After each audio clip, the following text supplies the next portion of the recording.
자, 295페이지 포트폴리오 이론. 포트폴리오. 이제 분산 투자다라고 하는데 일단 동그라미 1번에 기억 니은을 일단 좀 체크 좀 해놓고 동그라미 1번 개념의 기억 니은. 그다음에 양가로 2번에 포트폴리오 위험이 있는데 여기서 답이 거의 나와요. 별표 2개 쳐놓고 일단 용어 먼저 좀 볼게요. 동그라미 1번에 체계적인 위험이 있고 한 장 넘겨서 동그라미 2번에 비체계적 위험이 있는데요. 예. 먼저 이거 말 좀 듣고 할게요. 천재지변, 전쟁, 뭐 글로벌 금융위기, 정부의 어떤 부동산 정책, 또 요즘에는 세계에서 가장 핫 이슈가 되는 세계 경제를 하는 얘가 있죠. 트럼프의 말 한마디에 그냥 세계 경제 휘청휘청 하는데 그런 일은 개인의 힘으로 제거할 수 있어요, 없어요? 없죠. 제거할 수 없는 그런 위험을 체계적 위험이라고 불러주고요. 그다음에 회사 이제 경영자가 경영을 잘못해서 뭐 수익률의 안정화가 나타나지 않는다더라. 또 어떤 독선적인 측면이 있기 때문에 경영자가 어떤 직원들하고 어떤 마찰이 생긴다더라. 뭐 이런 것들. 이런 위험은 모든 부동산 모든 투자자가 감당하는 위험이 아니죠. 그래서 그런 위험은 합리적인 경영으로 제거할 수 있기 때문에 제거할 수 있는 비체계적인 위험이다라고 이야기하고요. 일단 동그라미 3번 총위험이 있는데 니은 체크해놓고 바로 밑에 그림이 있을 거예요. 그 그림을 그리면서 설명을 하면서 그 그림 옆에다가 동그라미 4개를 쓸 건데 그 중에 동그라미 2번이 밥 먹듯이 시험에 서비스로 나옵니다. 자, 일단 볼게요. 포트폴리오. 포트폴리오는 이제 분산 투자한다라고 이야기해. 분산 투자.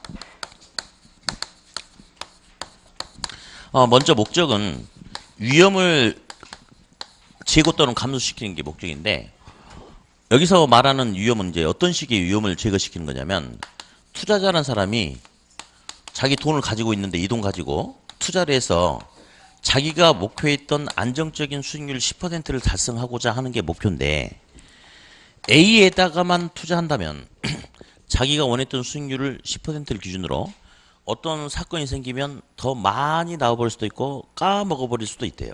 그래서 불안하니까 A, B, C 여러 군데 이렇게 나눠서 투자한대요. 그러면 어떤 사건이 생기니까 A에서는 수익률이 3이 까먹어.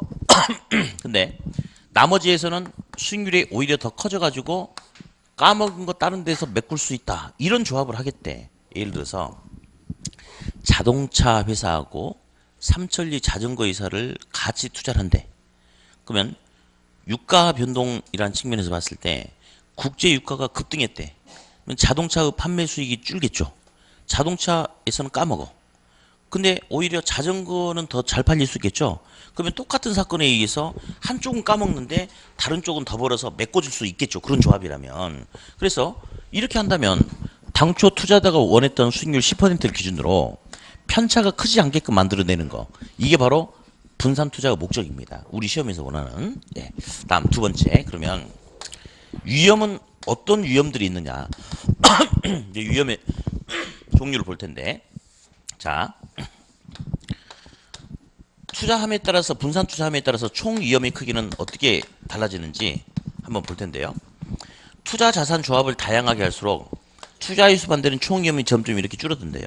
근데 아무리 분산 투자를 다양하게 한다 하더라도 이 빨간색 밑으로는 위험이 감소하지 않는다라고 가정합시다. 그랬을 때 분산 투자를 N개만큼 한다면 투자에 수반되는 총 위험이 이만큼인데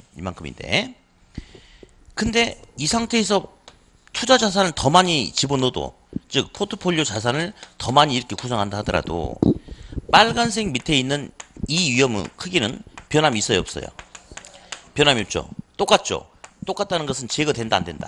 제거되지 않는 체계적, 비체계적. 체계적 위험이다 라고 이렇게 이야기해요.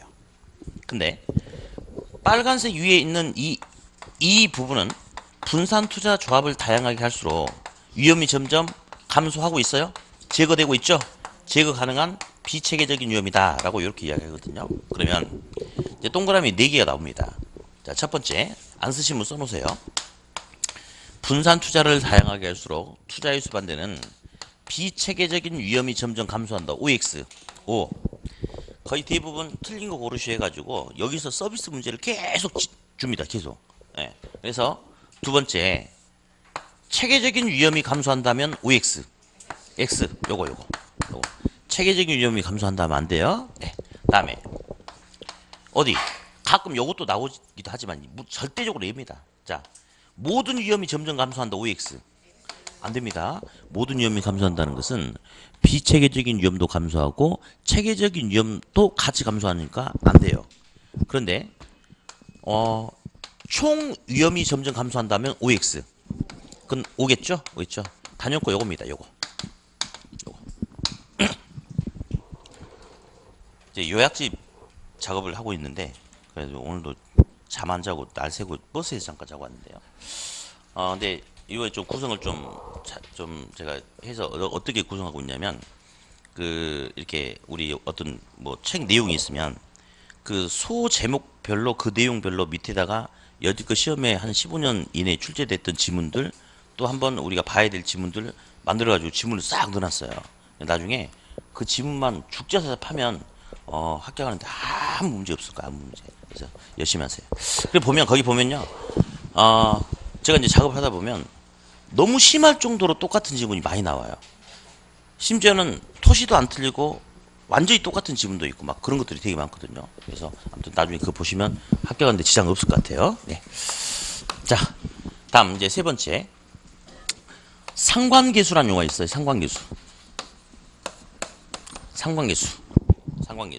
네.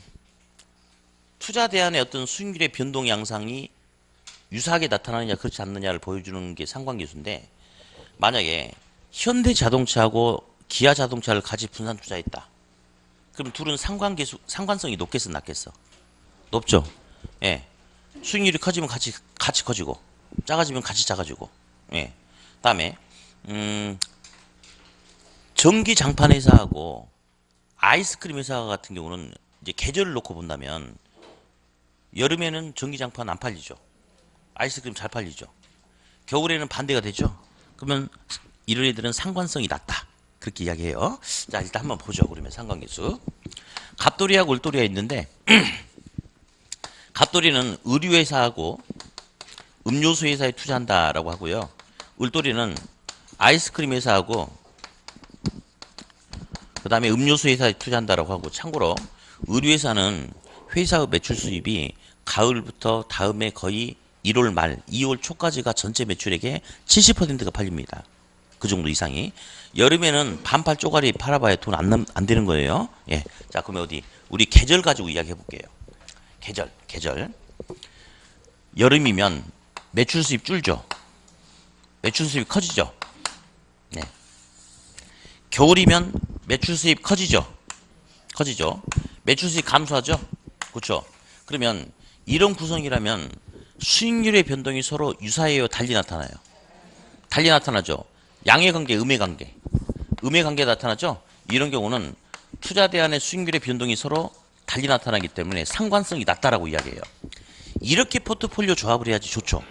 어떤 돌발적인 사건이 생겼을 때 어디서 까먹으면 똑같은 사건에 의해서 다른 데서 더 벌어가지고 메꿀 수 있으니까. 그래서 이런 경우에는 분산 투자 효과가 크게 나타난다. 위험 감소 효과는 크다. 이렇게 이야기를 해요. 반면에 얘네들은 뭐한 짓인지 모르겠지만 겨울이 되면 수익률 줄고 같이 망하고 여름이 되면 같이 반짝하고 이런 식으로. 그러면 이런 식의 조합은 수익률의 변동이 비례야 반비례야? 비례하죠. 양의 관계 나타나죠. 너무 둘이 움직임이 똑같아. 유사해. 그래서 상관계수가 높다라고 그래. 이런 대안들은 리스크가 크죠. 잘 되면 대박, 안 되면 쪽박이니까. 그럼 우리가 하고자 하는 위험 감소 효과는 커져 작아져? 작아지겠죠. 따라서 상관계수가 클수록 작을수록 위험 감소 분산 투자 효과는 커진다 작아진다? 커진다. 하나. 다음. 상관계수는 책에다 좀 이따 체크합시다. 플러스 1과 마이너스 1 사이 존재해요. 상관계수가 플러스 1이라는 것은 투자 대안의 수익률의 변동이 완벽하게 두 놈이 똑같이 간대. 해볼게요. A하고 B를 투자하는데 요거 설명이 요거. X라는 사건이 생기니까 A는 수익률이 2가 커진대요. 그 사건에 의해서 B도 정확하게 수익률이 2가 커져버린대. Y라는 사건이 생기니까 A는 수익률이 4가 줄더래. B도 정확하게 4가 줄더래. 자, 뭐 이런 경우는 없겠지만 예. 이렇게 나타난다면 두 투자대안의 수익률의 변동이 100% 완벽하게 일치하죠. 그렇잖아요. 그러면 이런 경우에는 A에다가 다 투자하든지 B에다 다 투자하든지 섞어 투자하든지 아무 차이가 있어요, 없어요? 없죠. 그게 바로 플러스 1이야. 따라서 상관계수가 플러스 1이라는 것은 위험 감소 효과가 전혀 발생한다, 안 한다? 전혀 발생하지 않는다. 포트폴리오 효과가 전혀 없다. 이렇게 이야기해요. 근데 상관계수가 마이너스 2라면 X 사건이 생겼을 때 A는 수익률이 2가 더 커지더라. 근데 B는 정확하게 2가 줄어요. 그러면 당초 투자자가 원했던 수익률이 10%가 목표치였다. 그러면 두 개 합치면 0이죠. 0. 0이란 것은 당초 목표했던 거에서 단 한 치 오차도 없다 이거죠. 위험이 있다 없다? 없다. 또 Y라는 사건이 생기니까 A는 수익률을 4를 까먹더라. 근데 B는 정확하게 4를 벌더라. 0이다. 이런 조합이 이루어지면 완벽한 포트폴리오가 돼. 그래서 이런 경우가 상관계수가 정반대 1인데 상관계수가 1이라면 위험을 완전히 제거시킬 수 있다. 위험을 0까지 제거할 수 있다라고 하는데요. 앞에 무슨 말이 끼고 나옵니다.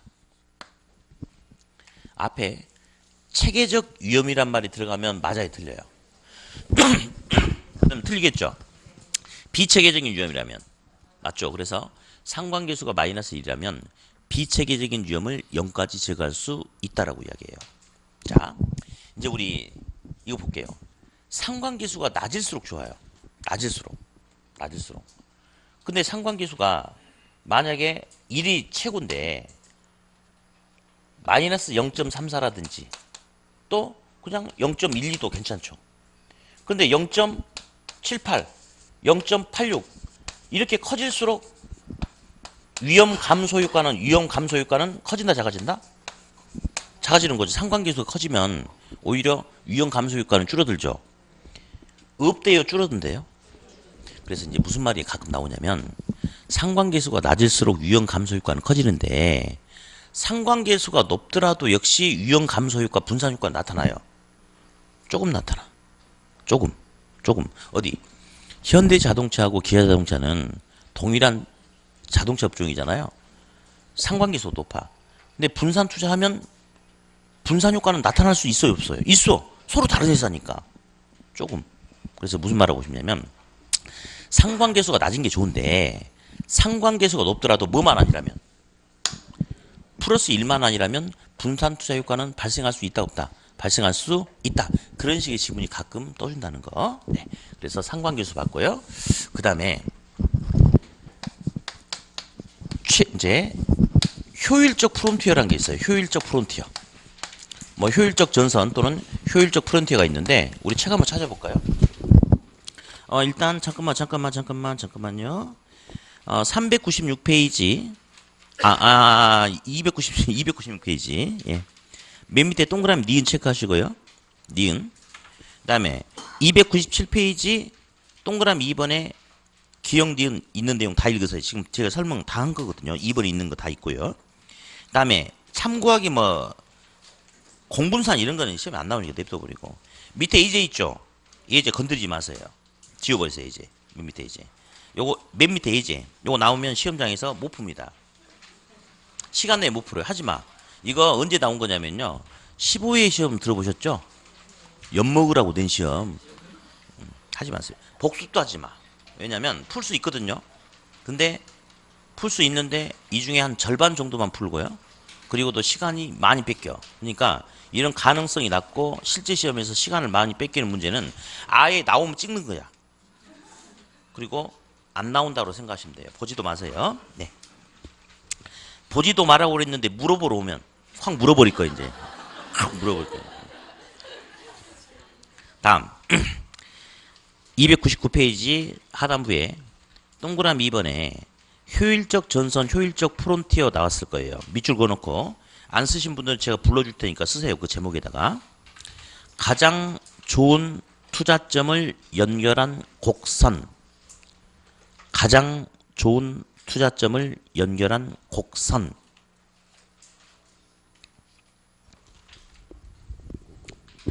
자, 한번 저 뭐라고 썼는지 읽어볼까요? 자, 시작. 가장 좋은 투자점을 연결한 곡선 이렇게. 네. 자, 이제 한번 해볼게요.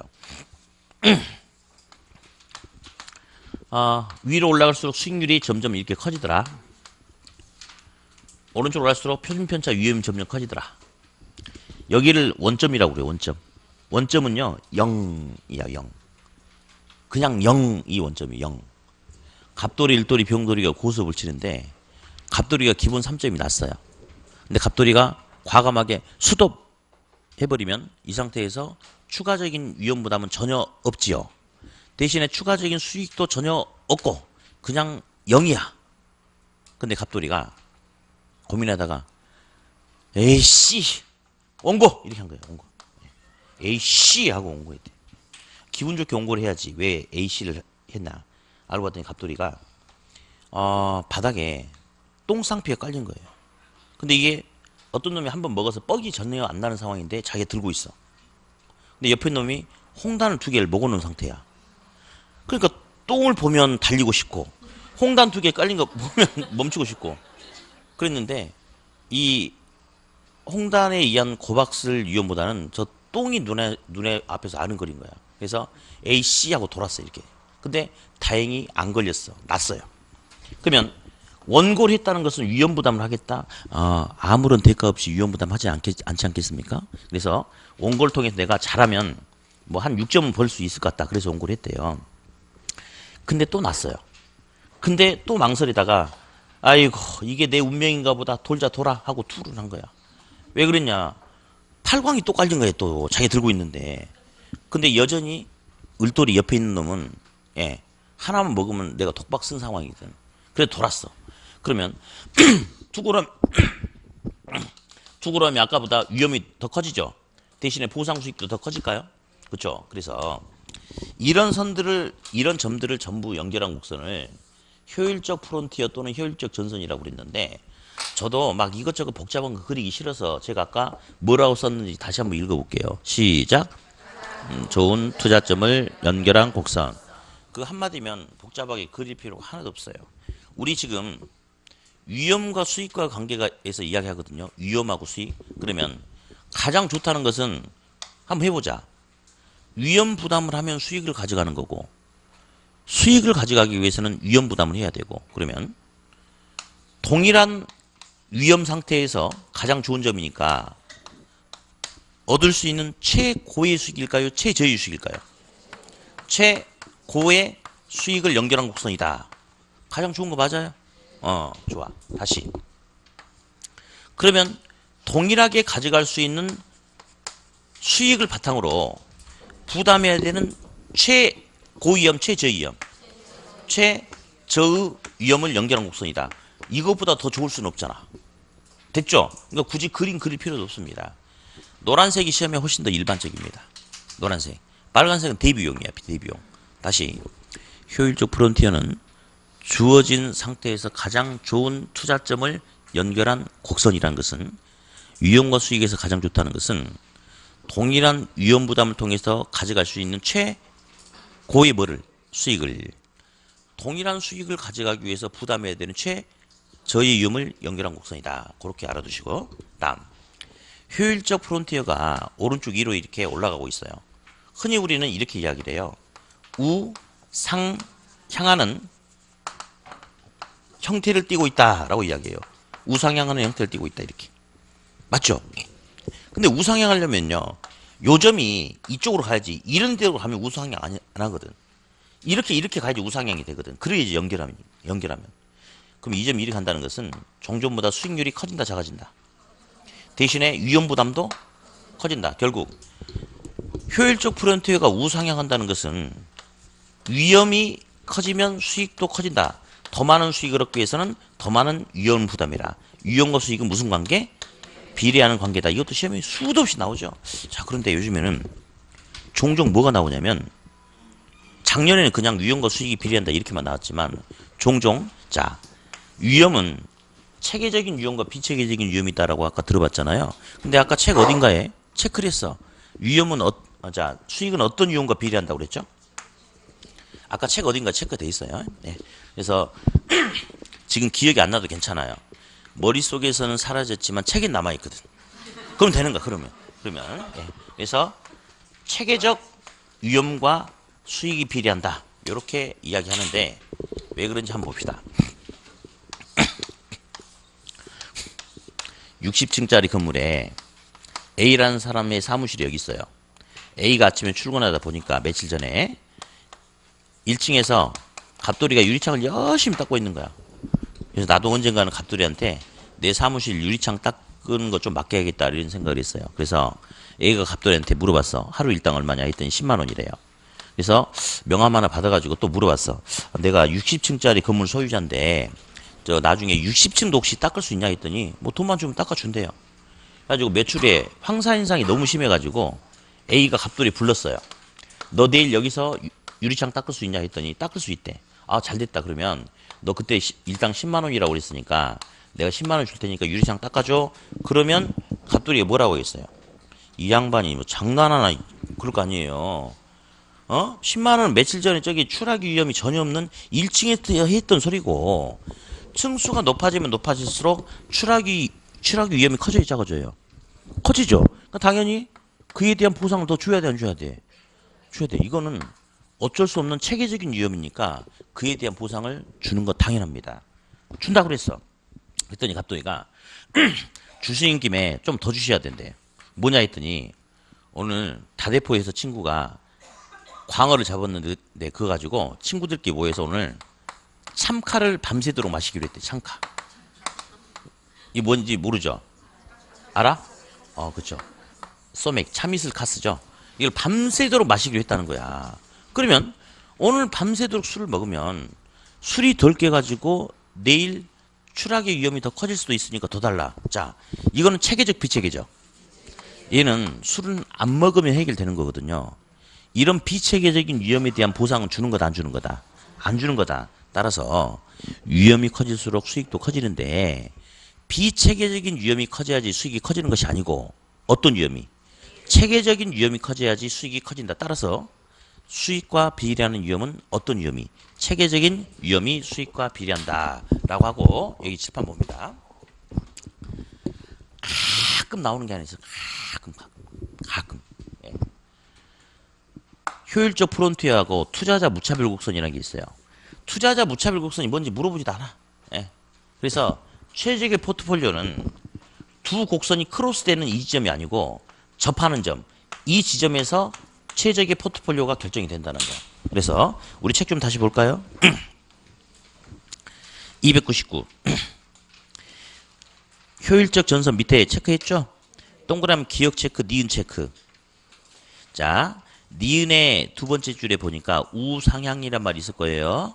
그 동그라미 쳐놓고 끄집어내서 저처럼 써놓으세요. 여기다가. 체계적인 위험과 수익이 비례. 이렇게 써놓으세요. 넘겨서. 뭐 그림 있죠? 그림 오른쪽 총 3개가 있는데 그 두 번째 세 번째 걸쳐가지고 써놔. 접점 5 교차점 X. 접점 5 교차점 X. 300페이지 하고 있는데. 네, 아니. 그 그림 3개 있잖아. 그 중에 두 번째 세 번째 걸쳐서 써놓으라고. 그냥 쓰기 싫으면 쓰지 말든지. 다음 동그라미 기억 최적의 포트폴리오 밑줄 B 세 번째 줄 서로 무슨 점? 접. 그래서 얘는요 다른 거 일절 없고요. 자, 최적의 포트폴리오는 두 곡선이 교차하는 점에서 결정된다면 틀려. 무슨 점? 접점. 왜 그런지는 물어보지 마. 나도 몰라요. 그냥 책에 위에 나왔어요. 접점은요 이거야. 이겁니다. 이거. 뭐 말인지 알죠? 예. 닥쳐. 304페이지로 넘어갑니다. 이제 계산기 다 꺼내놓으세요. 계산기.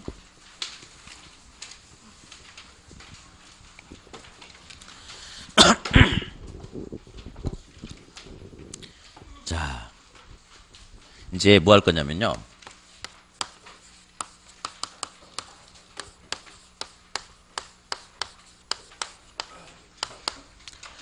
화폐의 시간 가치에 대해서 할 건데, 계산기를 항상 갖고 다니셔야 되는데, 공부를 못해도 계산기는 갖고 다니셔야 돼요. 그래야지 되지.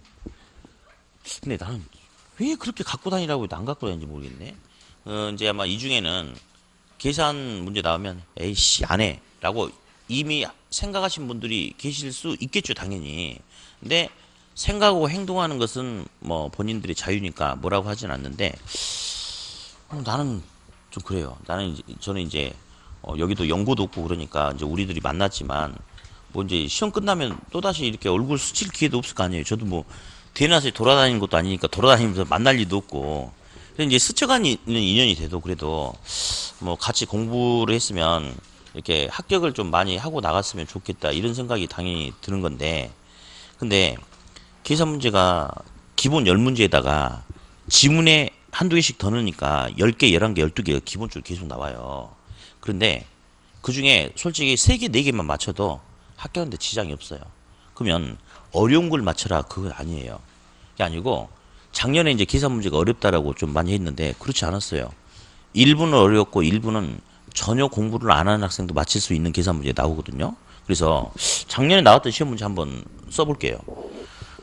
우리가 다음 주 1교시 때 배워야지 아는 내용인데, 그냥 작년 시험에 이 문제 나온 거예요. 이제 이제 0년차, 0년 현재예요. 1년, 2년차, 3년차, 4년차, 5년차, 6년차. 그러니까 이게 어떤 거냐면 2017년, 2018년 이걸 지금 말하고 있는 거야, 이렇게. 근데 이 부동산을 살 때 1억 주고 살 때 1억 주고. 근데 투자한 자본을 회수하는데 몇 년 걸리냐, 이건데, 또 이제 어떤 조건이 있냐면, 이런 문제는 연간 현금 흐름이 동일하대. 만약에 2017년 1년 동안 1,200만 원을 벌 수 있다고 가정하자. 1년 내내. 6개월이면 얼마 버는 거예요? 절반, 자, 1년 12달이잖아요? 1년 동안 1,200만 원을 번다니까? 그러니까 6개월이면 절반이잖아. 얼마? 600인데 무슨 놈 700이 어떻게 나오는가, 여기서. 아유, 정말. 환불하고 다 집에 가셔야겠다. 여러분, 이 중요한 사실이 있어요. 나는 진짜 열심히 공부를 좀 했으면 좋겠어. 그리고 이게 공부를 합격을 하고 딱 맘먹고 독하게 맘먹고 열심히 해야지 합격을 하는 거거든요. 근데 그렇지 않으면 합격 못 합니다. 그래서 뭐 이제 독한 맘 먹고 공부할 생각 없으면 환불하고 가는 게 좋아요. 그리고 중요한 사실은 학생들이 수업 많이 듣든 안 듣든 나는 영향을 받지 않아요. 나는 이미 정해진 금액을 받고 강의를 하기 때문에 아무 영향 안 받아. 대신에 어차피 하는 거면 합격을 하고 나가야 될 거 아니에요. 열심히 해야 돼, 열심히. 자, 그래서 이제 1년에 1200이니까 6개월이면 600이죠, 반. 3개월이면 300. 그 말이거든. 그랬을 때 이제 이렇게 나오는데, 이게 3천만 원 1년차 때, 2년차 때가 2천만 원 들어오고 별도로 3년차 때 2천만 원 들어오고, 4년차 때 6천만 원, 5년차 때 5천만 원, 6년차 때 4천만 원. 자, 그러면 투자한 자본을 회수하는데 총 걸리는 기간은 얼마냐를 물어보는 문제가 있거든요. 얼마인지 해봐요. 정확하게 1억 원을 채워야 돼. 정확하게 1억을 찾아야 돼. 얼마? 3년 6개월 3년 반. 3년 반 볼래요? 3년까지 벌면 3천, 2천, 2천 얼마 들어왔습니까? 7천. 3천만 더 찾아오면 되죠. 근데 4년차 때는 6천이 들어오니까 다 벌 필요 없잖아. 반만. 1년의 반은 6개월. 답은 3년 6개월 3.5년이 되겠죠. 자, 이런 것도 시험에 나오는데, 처음부터 계산 문제 싫다고 그래가지고 안 해버리죠. 이런 문제도 손 안 댑니다. 안 돼. 다 찍는다로 생각을 해. 그러면 찍는 것도 운 좋은 사람이 찍어서 많이 맞히는 거지, 12개 찍어서 하나도 못 맞히는 사람도 수두룩해요. 한 번호로만 찍으면 맞힌다? 아니, 어떨 때는, 예전에 시험 문제 7개 계산 문제 나올 때는 3번 하나 답, 4번이 5개, 5번 하나, 1, 2번 찍은 사람들 나가리야, 나가리. 그러니까 그런 말도 듣지도 마. 한 번으로 찍어. 그래, 찍어. 그럼 나가리라니까, 그런 경우에는. 그래요. 그래서 보면 계산 문제도 악착같이 하셔야 돼요. 악착같이. 근데 사실은 찍어서 답을 걸러낼 수 있는 것도 되게 많은데 일단 악착같이 해야 돼. 응? 되든 안 되든. 그래가지고 이런 문제는 해야지. 마치 해야지. 이 정도 문제 포기할 정도면 민법은 잘하실까요? 아닐걸요? 아닐걸요? 그래서 그리고 이제 중요한 거는 있잖아요. 우리가 이제 공부를 시작한 지 몇 달 안 됐어요. 얼마 안 됐죠? 그리고 중요한 것은 다음 주에 시험 보는 게 아니고 다음 달에 시험 보는 게 아니고 4, 5, 6, 7, 8, 9, 10 6달하고 한 20일 남았거든요. 20일 정도. 아직도 우리한테 시간이 많이 남았어. 그래서 처음에 지금 하면서 보자마자 다 머릿속에 집어넣으라 안 되지. 안 되지. 그리고 중요한 사실은 우리는 과거에 10년, 20년 전에 학교 다닐 때도 그다지 공부를 썩 잘하지도 않았는데 그때도 머리가 좋지 않았는데 10년, 20년, 30년 지나면 그때도 안 좋았는데 지금 상태가 더 나쁠 거 아니에요. 그러니까 한 번 듣자마자 이해가 된다? 안 된다고. 안 되는데 하고 또 하고 하고 또 하고 계속 반복하면 감이 잡혀. 그러면 그거 가지고 마지막에 좀 바짝 당겨주면 어려운 거는 그래도 악착같이 하면요. 지문 5개 중에 답이 아닌 거를 골라낼 수 있는 방법들도 있어요. 그러면 그거 골라내고 나머지 가지고 이제 해결해서 찍어서 걸리면 대박이고 안 되면 뭐 당연한 거고 또 쉬운 문제는 풀고 이렇게 해야 되지 않을까요? 뭐 잔소리가 좀 길어질 것 같은데 길어졌는데 예를 들어서 예전에 시험 문제 보면요. 아까 제가 가중평균 개념이 중요하다고 그랬죠. 어떤 문제가 나왔냐면 뭐 이거 말고 투자 이론에서도 마찬가지고 네, 마찬가지고 예를 들어서 그래 투자 이론 해보자. A, B, C에 분산 투자한대.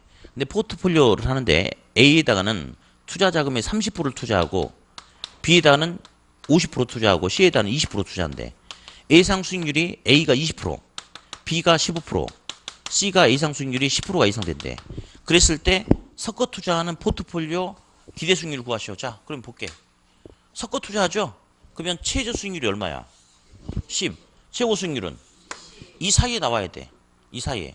근데 이 사이에 중간값이 얼마죠? 15죠. 그러면 접시적으로 생각해봐. 접시적으로 있는데 한쪽 접시에다가 좀 무거운 걸 올리면 그쪽으로 치우치지 않나요? 이렇게? 그죠? 어디 B를 기준으로 A하고 B하고 C하고 누가 더 비중이 커? A. 그럼 여기서 A 방향으로 좀 가면 돼요. 그럼 답은 15에서 좀 더 커질 거예요. 우리 한번 해볼래요? 30% 0.3이에요. 50% 0.5고 요거 0.2예요. 그러면 0.3 곱하기 20은 6이에요. 0.5 곱하기 15는 7.5예요. 0.2 곱하기 10은 2예요. 3개 더 해봐.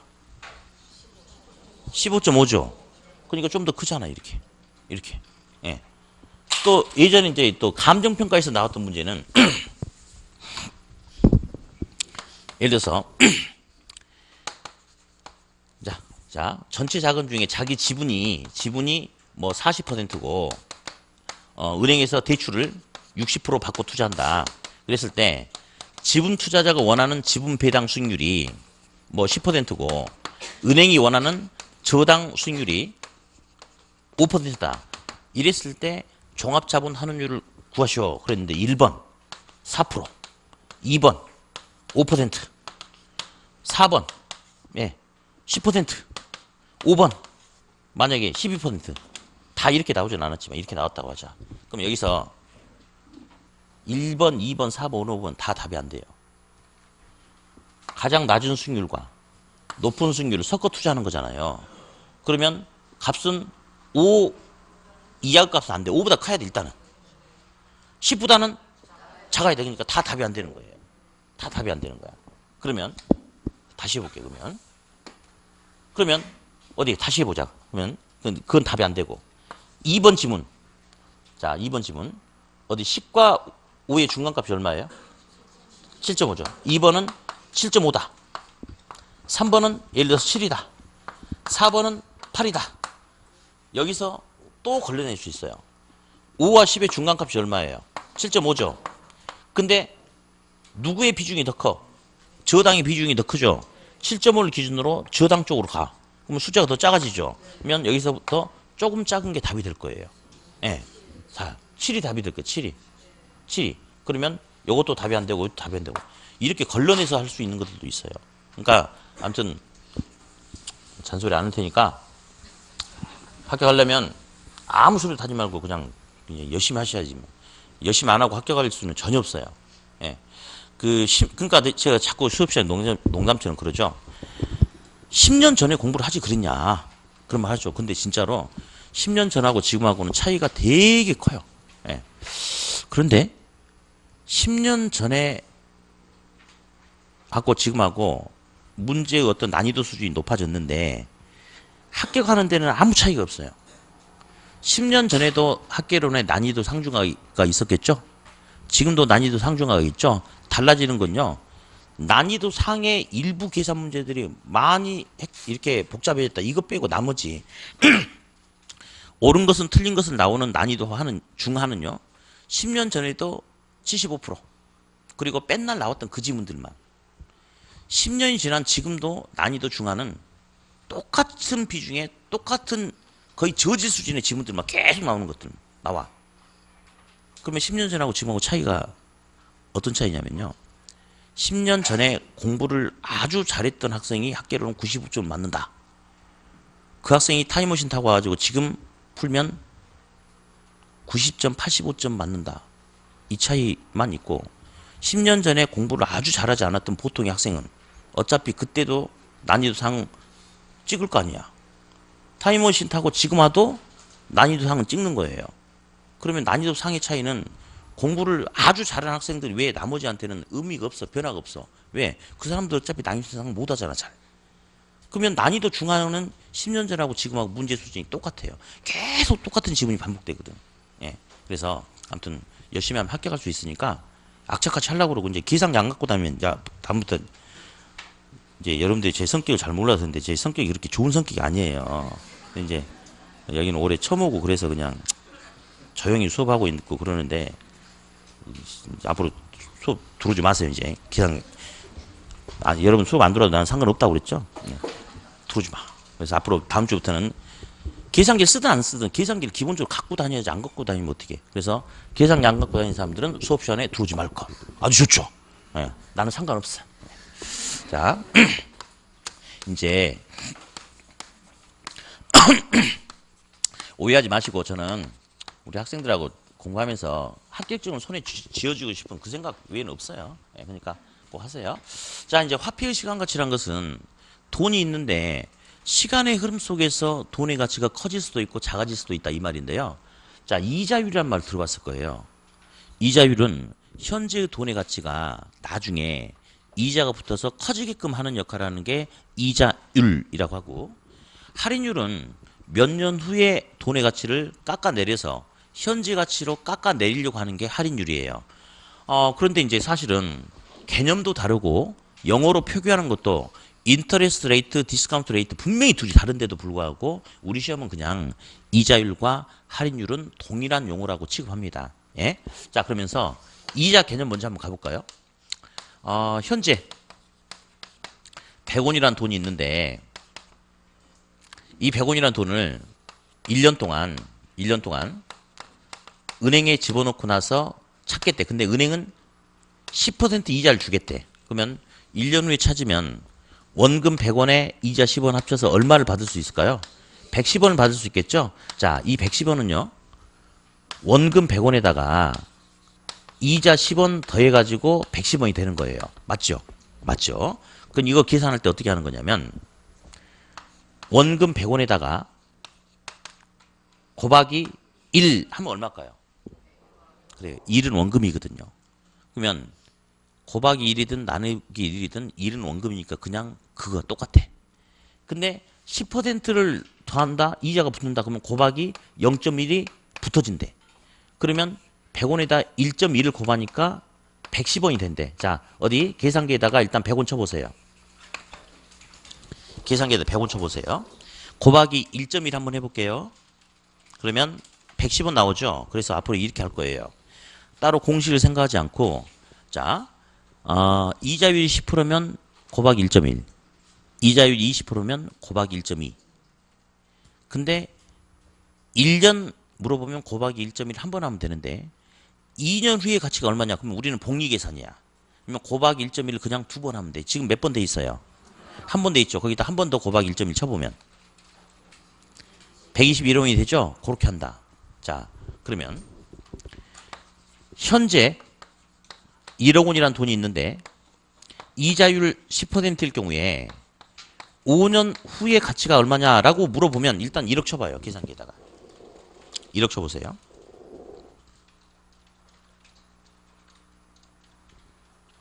이자율이 10%래. 그럼 곱하기 1.1 해야 되는데 몇 년 후래? 몇 번? 5번. 자, 곱하기 1.1 5번 해보세요. 6번 하면 시험이 떨어져. 5번 해야 돼. 5번.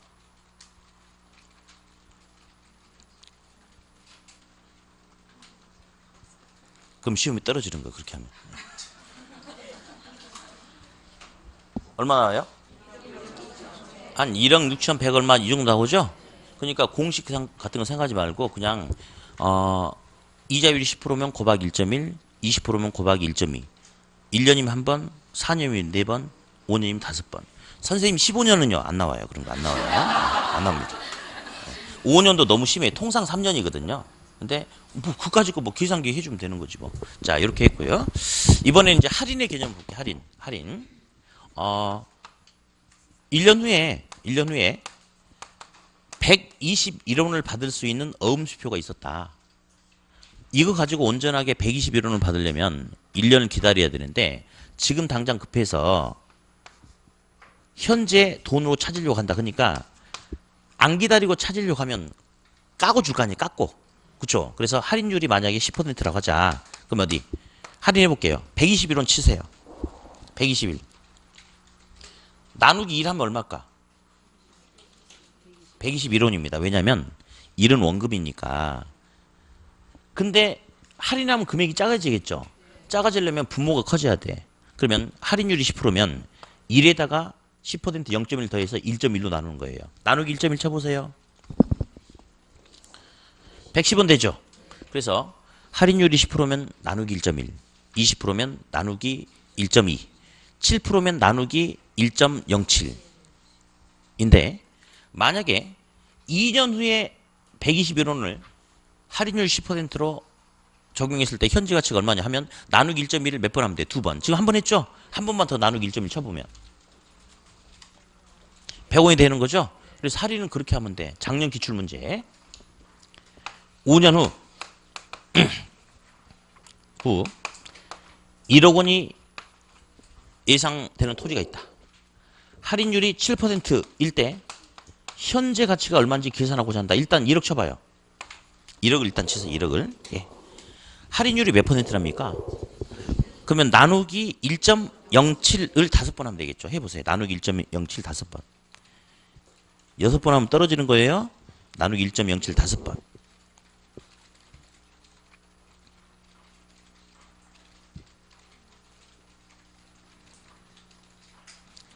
여섯 번 하면 떨어진다고 그랬습니다.